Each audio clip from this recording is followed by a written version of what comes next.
I'm part of a village, but they don't know the whole me, if you will. And having that level of support and understanding along with therapy, lots and lots of therapy, lots of, reflection, journaling, even though I type and don't actually write, but whatever. That sort of brought me to the realization that the connection piece is necessary for me to feel whole and to have that level of peace and then overall well-being. Just the level of stress and anxiety, associated with masking and not feeling that connection is, that could shorten someone's lifespan. And I think with me, it was more so looking at the intersectional components of myself and realized that I was embracing certain parts while ignoring the others. Hi, guys, and welcome to another episode of the Autism in Black podcast. We are here with two very special guests, and if you attended the 5th annual Autism in Black conference, I'm sure you know who these two individuals are. We have Dr. Carl and Dr. Sheena here. Thank you both for being here. It is truly a pleasure to be here. Thanks for having us. Yes, thanks for having us. I'm excited. Of course. You guys' talk at the conference was so inspirational. Our attendees are still talking about it. So thank you guys for just blessing our stage and opening us up, because I think you guys were right after us. So you guys were bringing in the heat that day. I was like, oh, we're bringing it this year. So let's start with your stories. Can each of you share how your diagnosis shaped not only your professional path, but also your relationship to advocacy and community? In my adult life, I've realized that I'm part of a family of just neurodivergent people in general, but I'm also from the South. And so as a child, I'm the youngest of 5. Reflecting back, I was like, well, it clearly was obvious. But I was diagnosed as an adult. And when I talked to my mom about it, she kind of mentioned it in passing, like, that being concerned when I was a child, but she prayed it away, whatever that means. And so when I was officially diagnosed, I felt sort of the, duty responsibility, like, wow, how different could my life have been? And then what can I do to make sure just all of the typical, struggles of being from a small town in Southwest Texas where if you're a minority, it's obvious. And then on top of that, my dual neurodivergent identities on top, it was, it's a lot. And if there were better coping mechanisms, I would hope that I would be able to be part of that conversation so that all struggles can be prevented or at least dampened, especially, going from, a wee child until, college, grad school, professional life, so on and so forth. In terms of just professionally so after my diagnosis, I went through a lot of autism focused intensive therapy on top of my regular therapy. And really it helped me to better frame things instead of, like, I would say a lost perspective and like, oh, wish I could have done this or that, to better understand where I was that day or today, if you will, and how I can integrate the coping mechanisms I learned from that into my professional life so that the level of burnout, anxiety, fear of disclosure, masking, and all that wouldn't continue to have that level of impact on my life. And I know that you have a child. Is your child neurodivergent as well? Yes, but he won't be old enough to be officially diagnosed until next year, but let's just say I won't be surprised. ADHD and autism based off of everyone's assessment. So it's going to be a ride. I can understand. As someone who was late diagnosed as well, I think what kind of gave my family the buffer was that our children had already been diagnosed before. Oh, yeah. So it gave okay, this isn't new. And my sister was like, girl, you're just finding out. But we know, yeah. Surprise, but there's no surprise. Exactly. Yeah. So I think that because by the time I got diagnosed, we already had Autism in Black, we were already doing stuff. So I think that is what made it easier for my family. Otherwise, it probably would have been similar, because when my daughter got diagnosed, it was a lot of we gonna pray and things of that nature. So I think why I didn't get that reaction necessarily, because I had already done the work of preparing them for these things. But thank you for sharing and sharing your transparency. Dr. Carl. Sure. So similar to Sheena, I'm from small town Mississippi. I went to a 100% Black school system. So if you're from small town, they have a certain way they want little Black boys to present. And I didn't fit that mold. So I was the little boy who always got bullied. And I also skipped grades when I was younger. So that didn't help either. So I was the youngest in the class and was being bullied for being a different kid. So as I progressed through my school life, I always try to do stuff to kind of fit in with the other kids because I was always thinking that something was wrong with me. So if I changed myself externally, maybe they would accept me, but they always found stuff wrong. So when I left school, I said I need to get into another environment. So I need to get away from all these Black folks, just to be honest, to kind of expose myself to other people to see, am I just really that different or are they just not exposed? So when I went to college, I realized, I was being around other people who were similar to me and let me know, okay, it's not me, it's just the environment. And when I decided to go to graduate school, I said, let me just leave the state of Mississippi and just go one state over to grad school. And I met a whole lot of other people who accepted me for me. And that let me know, okay, there is a difference about me, but I still had those internalized thoughts of, if I'm different, something's wrong. So I spent much time hiding behind that. And that followed me as I progressed through my professional career. And what led me to diagnosis was just having some difficulties communicating with people who look like me, who often saw the way I communicate as problematic when I was just being myself. And when I finally got diagnosed, autism, and I already had an ADHD diagnosis I got as an adult as well. I was diagnosed with ADHD at age 27, then diagnosed with autism at age 37. It helped me realize, okay, everything makes sense now. Everything makes sense. And at that point, I said, same as Sheena has said, if I would have known about these things earlier, what type of, interventions could have been in place to ensure that my childhood wasn't, so, in lack of better words, traumatic for me if I was exposed to those resources. So at that point, I started to just look at resources that were based on learning more about autism and also debunking the thoughts I had about it too.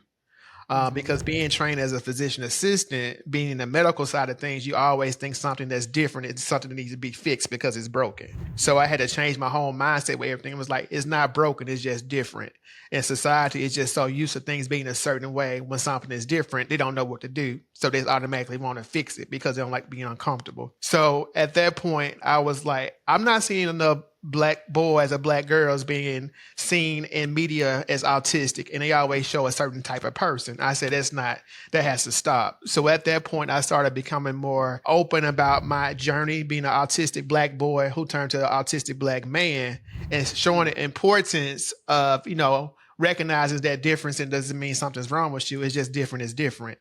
And as Sheena always says, what is actually normal? Because normal, what is that? There's no such thing as normal. A person is just a person. So I started learning more about advocacy. I started involving myself in organizations that are autism focused and came across Autism in Black. I said, this is it right here. And being a part of this organization, like there are Black people who look like me, who understand me and have the same mission as trying to educate our Black folks that, we all do things differently. And that's what makes us do amazing things. So I started being more vocal about my journey because there are other people who have certain similar experiences and they just always have been silent because of what society tells them. But if they see someone like me who looks like them and saying, look at me, look at all that I did. And I did all this before I was diagnosed. Imagine what you can do if you had those resources and people who support you. So that was kind of my driving force, being diagnosed is what helping me realize that I was just different and there ain't nothing wrong with being different.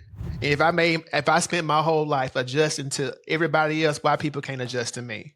So now I'm at the point where I just challenge people in their thoughts and help them think differently about certain things. And it shouldn't get to a point where there's a traumatic experience where people have to wake up.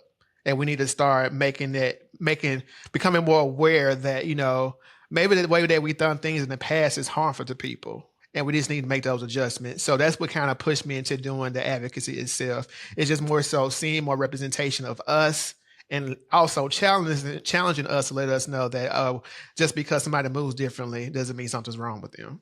Exactly. I know we have a saying and merch in Autism and Black that is normal is a dryer setting. That's all it is. I'm happy to feel that one. I like Me that too. one. I like that. Yeah. It's a dryer setting. It has nothing to do with people. You can dry my clothes on normal, but don't expect like people to be, because we're all different. So right. That's a saying that we use.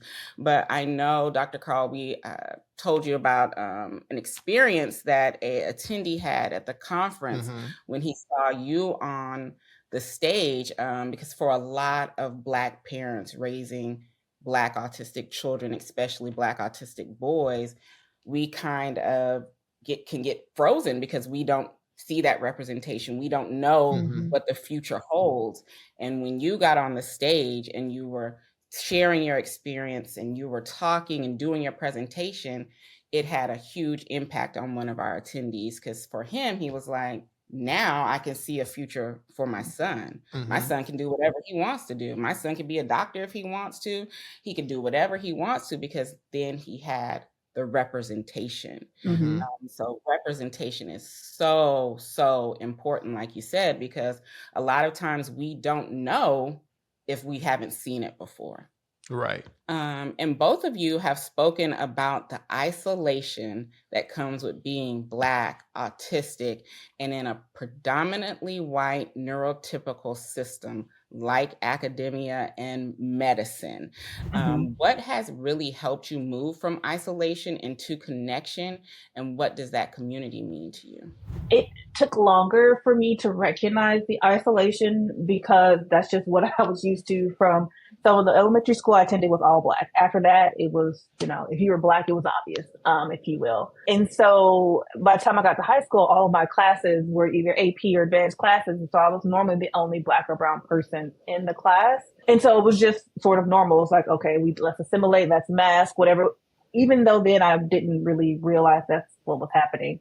And then undergrad, I went to HBCU, Spelman College, yay. And then for grad school, I went to Emory, again, the same similar environment where I felt at home, if you will, because I was like, this is just life. I'm used to this. This is what I grew up with. And then so that transition to being diagnosed as an adult, being in the workforce in a very similar environment in terms of graduate school and middle school and high school, even after the diagnosis, it took a while to sort of connect the dots because I was just so conditioned on that just being the norm. And to get to the connection piece, it took me really just connecting with my friends and being open and honest about, my diagnosis, and no one was surprised apparently. And then also having Dr. Frizell and us having kind of similar backgrounds, and both being in medical education, and just having sort of that ally really helped to build that connection piece, because without it, I wasn't really expecting this big transformation, if you will, because of the conditioning when it comes to being just a Black person in academia, a woman, from, you must be secretary, where are the pens? I have in a lab coat. What do you mean? Like, clearly, and also it's my name, but sure, whatever. No, I can't help you. From like those microaggressions, and then there's the preconceived notions, the superhero complex of, give it to her, she'll get it done. It's just sort of, I guess it was a perfect story for me, not really, expecting much. But then after the diagnosis, support from my peers, fellow medical professionals, Dr. Frizell, my family, I began to understand, like, I can be part of a village and still be my whole self, which was sort of the caveat before. It's like, I'm part of a village, but they don't know the whole me, if you will. And having that level of support and understanding along with therapy, lots and lots of therapy, lots of, reflection, journaling, even though I type and don't actually write, but whatever. That sort of brought me to the realization that the connection piece is necessary for me to feel whole and to have that level of peace and then overall well-being. Just the level of stress and anxiety, associated with masking and not feeling that connection is, that could shorten someone's lifespan. And I think with me, it was more so looking at the intersectional components of myself and realized that I was embracing certain parts while ignoring the others. And after diagnosis, it allowed me to see that people can accept one part of you and reject the other. And that caused me to reflect on myself and have me realize that I was rejecting part of myself too. And I had to look outside of those external intersections and kind of look at within, and that helped me kind of connect with individuals who would see me as a whole person, specifically people who experience the various types of harms because of our identities, the ones that you can see and the ones you cannot. And it allowed me to kind of be more open-minded of accepting my whole self and being in those environments and seeing how they truly provide safe spaces where allowing you to express yourself in whatever way that feels best. They allowed me to do the same for myself. And that helped me get from the isolation component in being able to embrace myself and allow me to seek out more and more spaces so I can be myself, and allow me to realize that there are places that I may have originally thought that weren't going to be safe actually are, because that's what happened to me after diagnosis. You know, places I thought was going to be safe weren't, and the places I thought that wasn't going to be safe, they were. And it allowed me to be more open-minded about the different environments that I allow myself to be in. And it also gave me this level of discernment to recognize when places are not safe for me. And that all happened when I started to kind of accept myself as a whole person and stop seeing certain parts of me as something broken and just more so expressing it like I'm just different, and realizing that those individuals who only saw part of me, they embraced the part that made them look good while ignoring the part. Exactly. Yeah. So I think that was the biggest part, accepting myself as a whole person, and it allowed me to be more open-minded about various groups. And that what led to me, you know, and I always, like I said in my speech, Dr. Sheena Brown played a significant role in me being where I am now. And I always give her flowers wherever I can. And I'll have to give her a heads up. You know, we have to do that. But, you know, that's a part of the community. You know, you're having somebody who you can relate to, and we support each other. And, you know, knowing that, you know, we got each other's back. And we always are open-minded about the way we communicate about everything too. That lets you know that there's somebody there's always somebody you can relate to who always understands. And just to add to that, what I keep telling myself when it comes to being in environments outside of my perfect box, if you will be there's truth and transparency. And so even before I was diagnosed, when I realized the level of just general anxiety I would have around large crowds and conferences. And so one year, my best friend bought me a pen for my birthday that says, "It's too peoply outside." And I was like, yes, in general, yes. And so one year when I was first or second year in academia, I wore that pen. And I just started buying pens that were like, you know, basically said the same thing. If you can read this, you're too close. No hugging, no touching. Introvert. There's my social media meter. It goes from like 0 to 10, and usually it's lower than 4. And I just started wearing those. And the first year I did, it was like, oh, she's so funny. And then after that, it was just like, yeah. And then also realizing, I'm very, very clear. You can clearly see it if you're like leaning in to read my name tag. Back it up.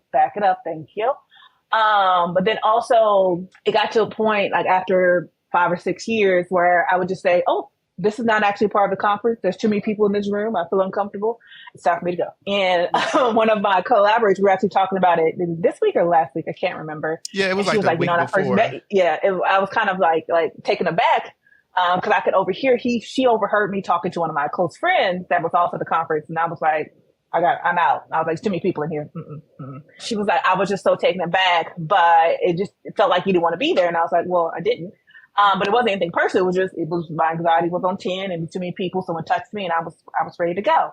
But being that she's also a Black woman, I guess she gave me a benefit of doubt, and then understanding, my diagnoses and just my personality. She was like, she's glad that she quote unquote gave me that chance because I wasn't presenting as a normal, super social. It was a Black, faculty member mixers. Everyone's like, the typical Black Southern hug and all that. And I'm like, this isn't for me. Yeah. But just her being open and me being, again, truth and transparency, seeing me later with the conference pens, like, I think it was clear to her, like, hey, it's not me. It's not the group. It's just this is just her.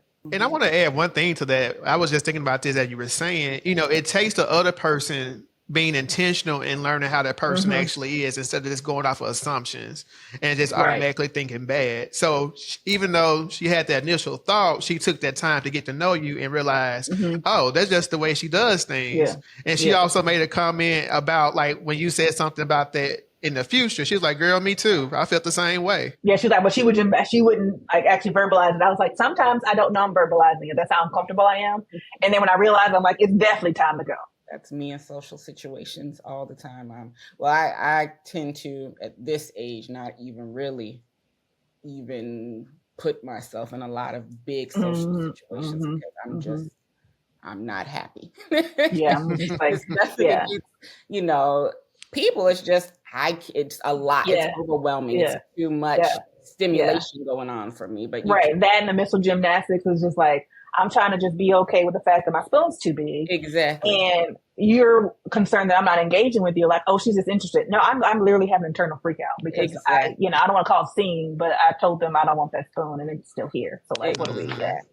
And both of you made great points about choosing the environment and having support systems. And I know for me, as I went higher and higher in education, it was less and less Black people for me. So I went to a PWI for undergrad.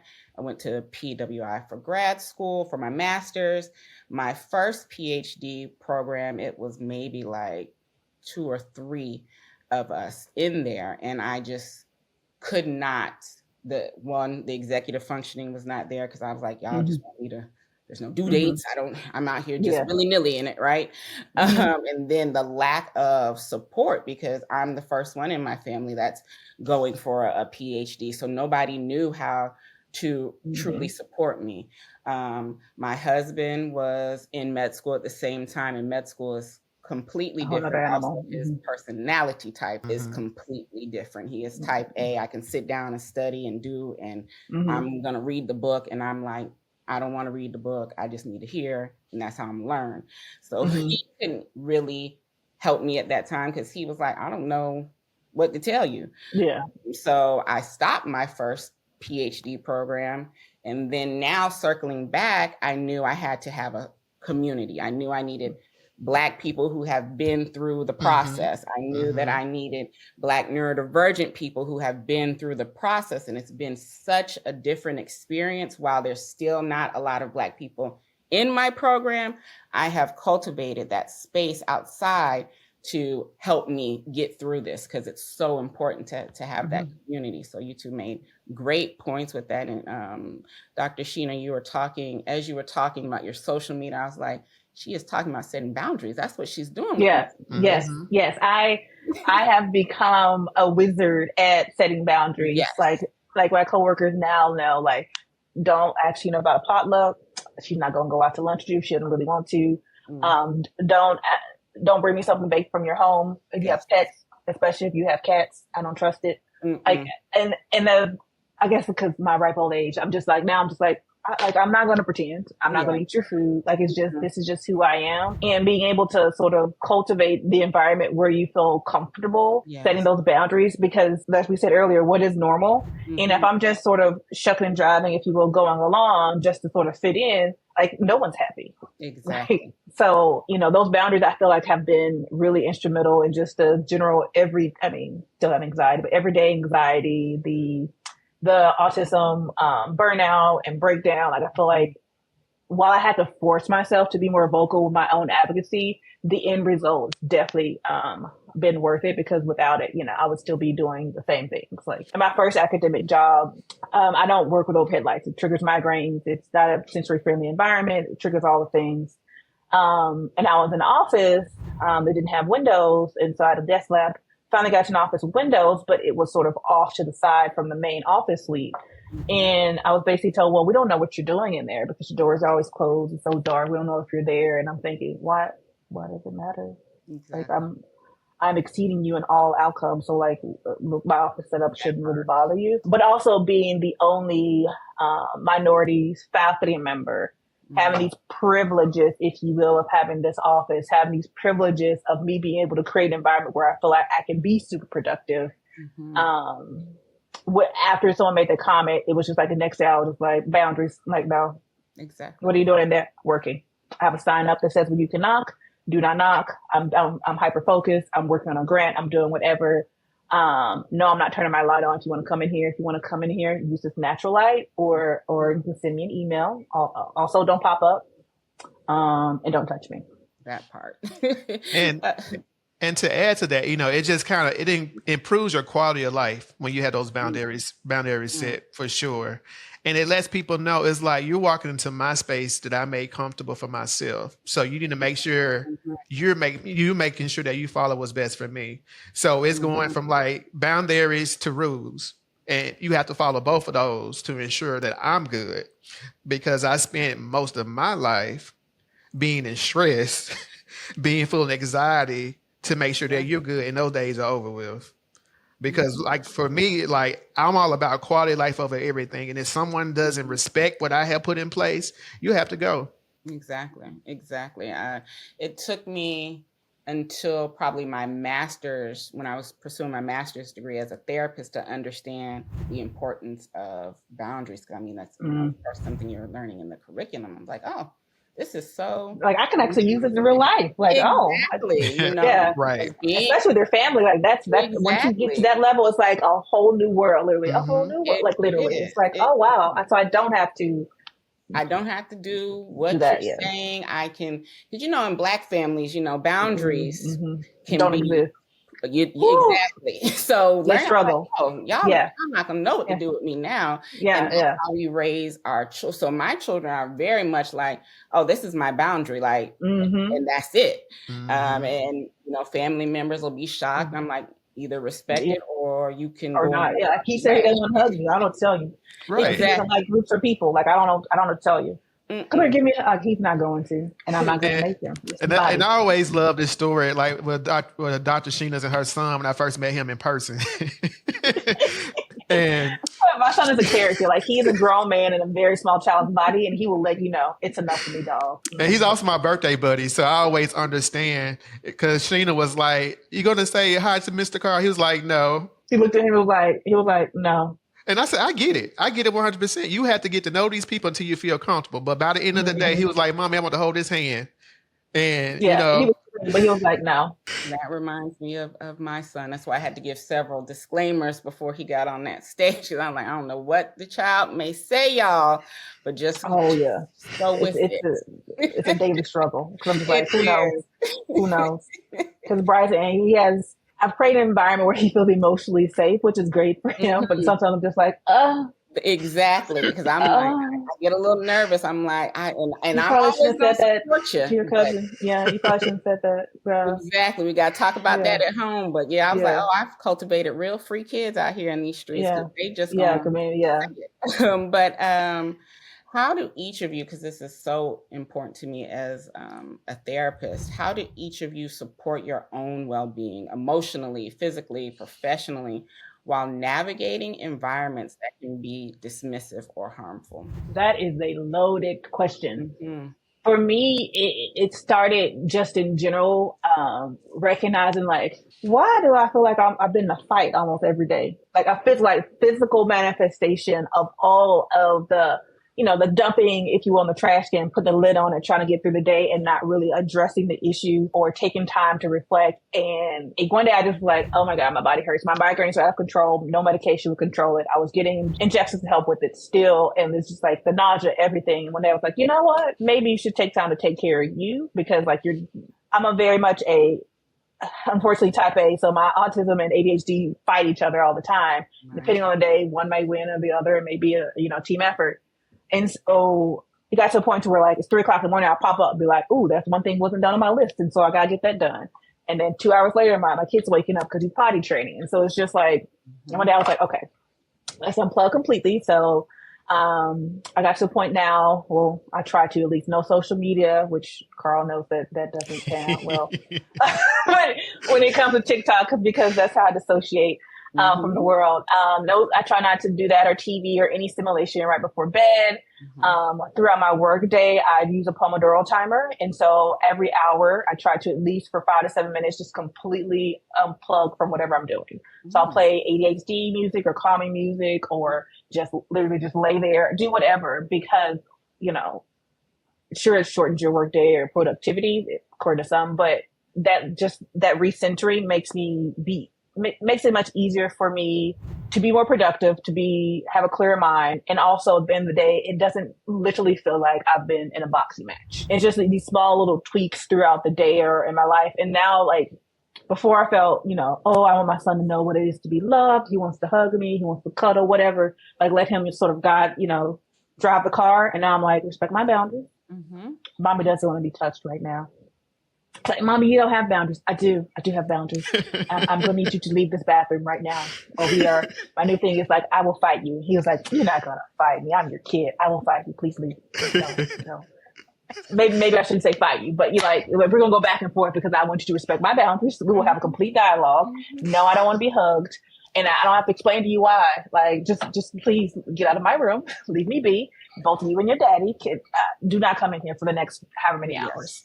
Please. Yeah. And I think the new thing for me is once a year for at least 3 or 4 days, I want to disappear off the face of the earth. I don't want any responsibility.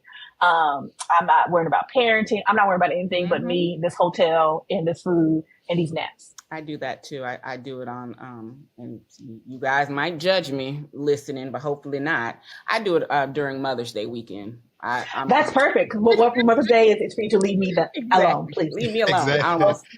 I don't want to hear you. No.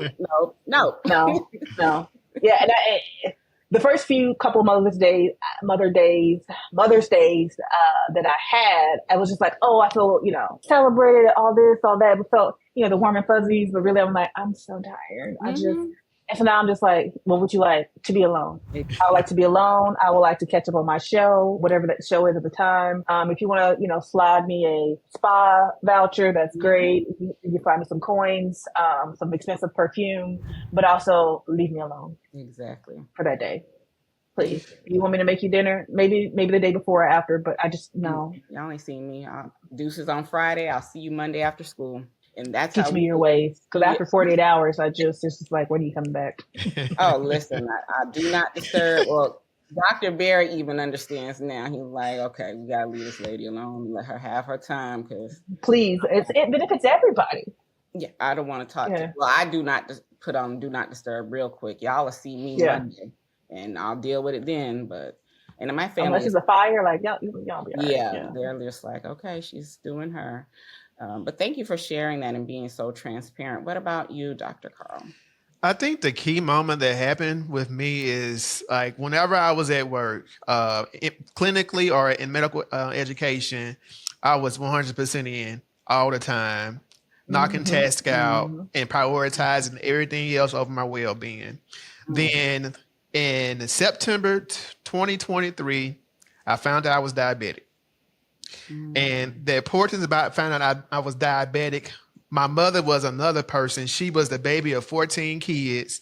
She was the most responsible person in her family. She was the one who took care of everybody. She was the person who was a principal of a school, had her own household, and she went to her parents' house and got groceries for them on the weekend. And I saw how she continued to put everybody first over everything else. So ultimately she was diagnosed with diabetes. Then 5 years later, she was diagnosed with stage 4 pancreatic cancer. Then 4 months after she was diagnosed, she passed away at age 58. And I automatically went through that whole cycle in my head. And I said, I'm not going to let any job kill me or anything take priority. Right. And I said I had to prioritize my well-being. So after that, I started implementing things that brought me joy, and that was separate from work itself. Because I said this job is gonna be all right as long as I get things done. Why you worry about why my door closed? The task is being done, especially when I ask for help and you won't provide me help because I didn't ask for help the right way. But neither here or there.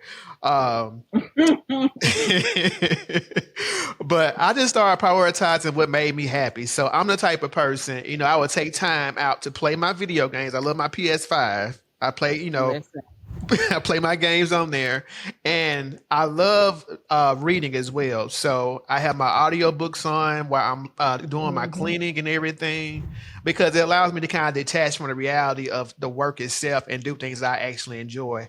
And the more I started doing that, I started to see my health improve as well, my physical health and my mental health, because I prioritize myself in the process.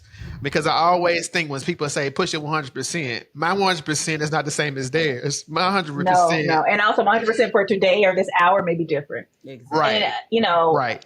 also part of the self-care, I think, is giving yourself grace. So one of my biggest, I guess, hang-ups, which I've talked about in therapy a lot, is if I see a clutter or if it's in a room that I don't have to go in, I'm gonna close the door. I'm gonna act like I can't deal. So when it comes to laundry, like laundry is my key too, because the disorganization of all the clothes, like I just, I can clean the house. I can launder the clothes. When it comes to the folding piece, it just, all the different fabrics is too much. But also I can't stand something that's not folded. So, it is what it is. And I had to get to a point to where I have to ask myself, if it's on my list for the day, can it wait till tomorrow? Will there be an emergency or someone injured or greatly impacted by me not folding those 2 loads? Do I have it in me? Will it do me more harm than good if I take this time, if I'm already overwhelmed? And so I literally had to literally verbalize that some days right after I sort of began that mantra, because I would open the laundry room door and be like, okay, okay.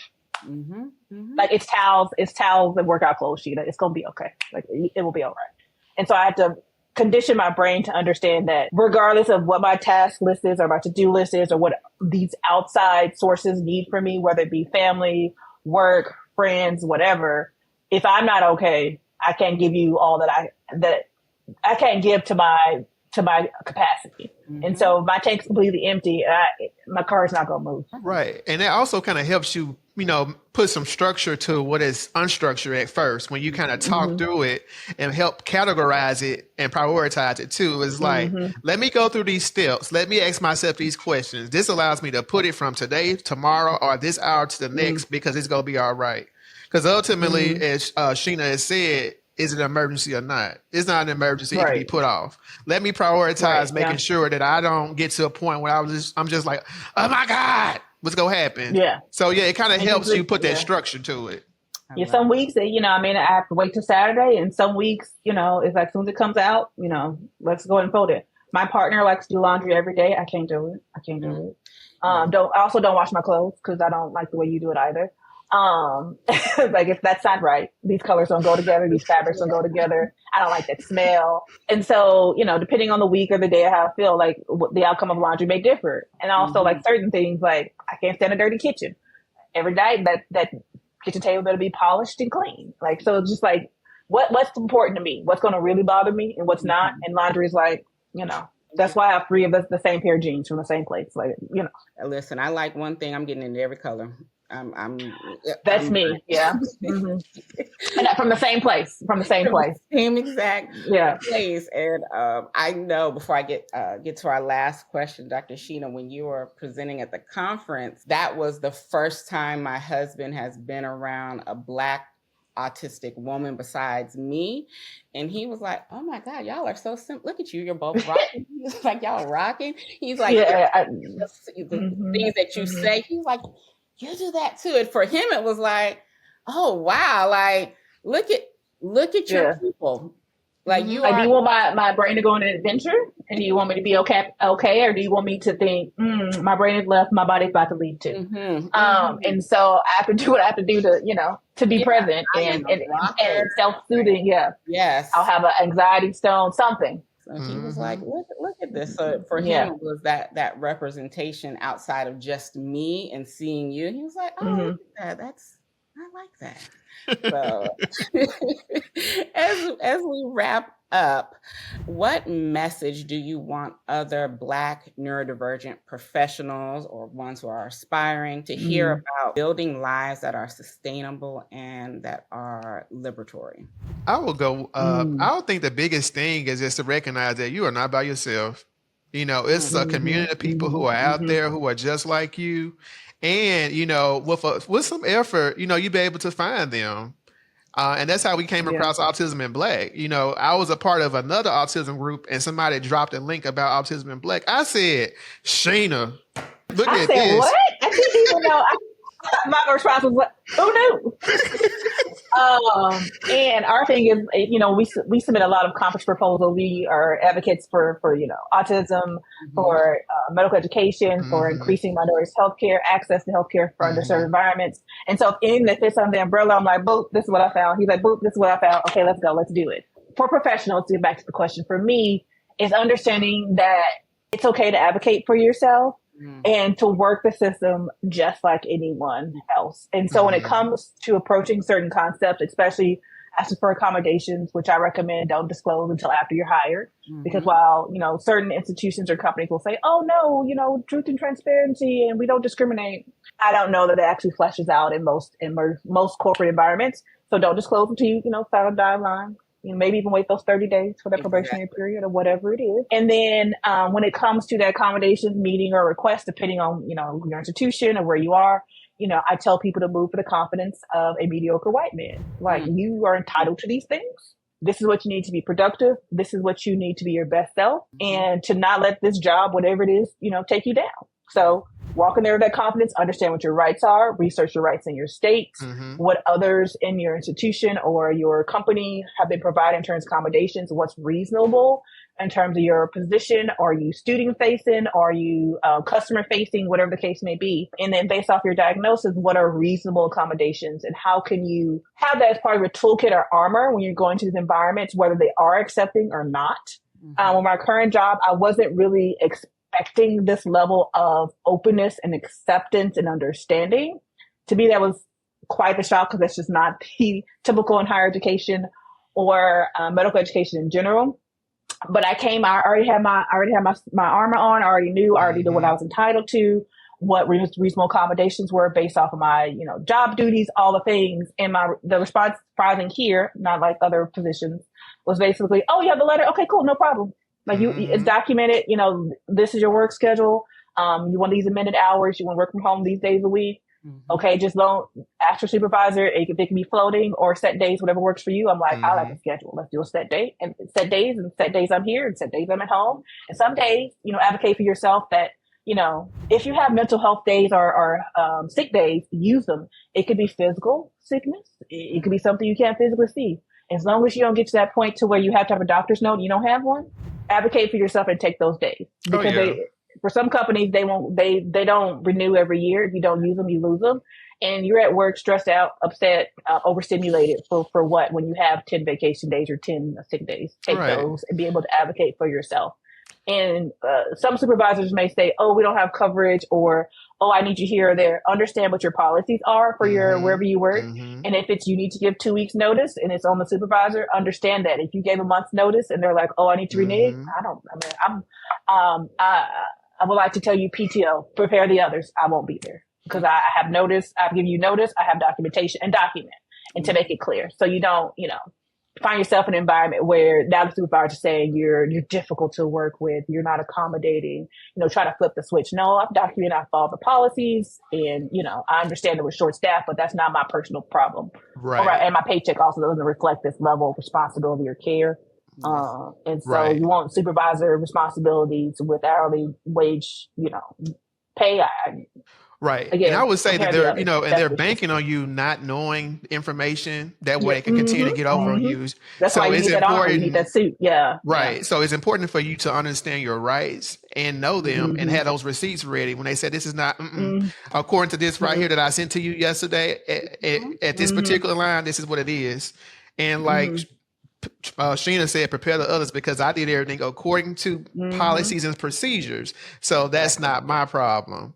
So, and then also for your accommodations, if you don't have it already, sorry to interrupt. If you need things in writing, verbal instructions for me, I can look like I'm so interested. I got it. I was making my grocery list in my head, thinking about the ab exercises I need to do to get rid of my post-baby. I wasn't really. You thought I was there, but I wasn't. You don't remember it's 5 minutes. I'm aware. I told you. And you see here, verbal instructions are a no-go for Sheena. So exactly. I have to have it in writing because I can hear you, but I need to see it too. Not really, like exactly. My brain is like, we're going on a trip on a. But thank you both for being so transparent, so wonderful. I have already talked to Dr. Carl about this, but we want to see you back for years. We're trying to figure out what we're gonna talk about. Yeah. He told me, and I was like, oh, you got a personal insight. Wow. Yes. Wow. You're back for year 6 on that stage, but I know people want to know where they can find you, get in touch with you. So let the people know where they can find you. And these links will also be in our show notes for everybody. Well, he's a famous one. I'm sort of low key. All my things are private. But in terms of finding us, my plan later, I guess you'll know now, Carl, is for us to have maybe a joint Instagram and social media pages when it comes to advocating for the autism community. So that's my plan, my birthday gift for myself. Surprise, Carl. And so my plan is to have all that, a name and everything ready to go before a month after my birthday. So before August 19th. So that will be ready and available because of my segregation, if you will, of personal versus professional versus other things. I want to, And I have my personal professional page that's public. And so that's CA Frizell _PAC. I have that link provided to you all. I share a lot of transparency on that page, and I share a lot of things that can be symbolic too, that can be, taken. So CA Frizell _PAC, that's on Instagram. That's where you can find me. And then, given the impetus from your prompt, if you will, just a few minutes ago, I think maybe after this call or after the podcast, we can come up with something so that at least it could be, advertised as part of this. Thank you both for being here. I appreciate you both so much. I want to give you both your flowers for really navigating systems that are not built for us as professional Black neurodivergent individuals. I love to see us out here in the professional realm, really showing people that we don't have to assimilate to what you're wanting. I'm going to be me, and I'm still going to knock it out the park and frankly be better than you. Exactly. Yeah. Because I deserve. Yes. Let's not make this awkward. It just is what it is. It is. It's the truth. So thank you both for that. And thank you all for listening to another episode of the Autism in Black podcast. And we'll catch you on the next episode.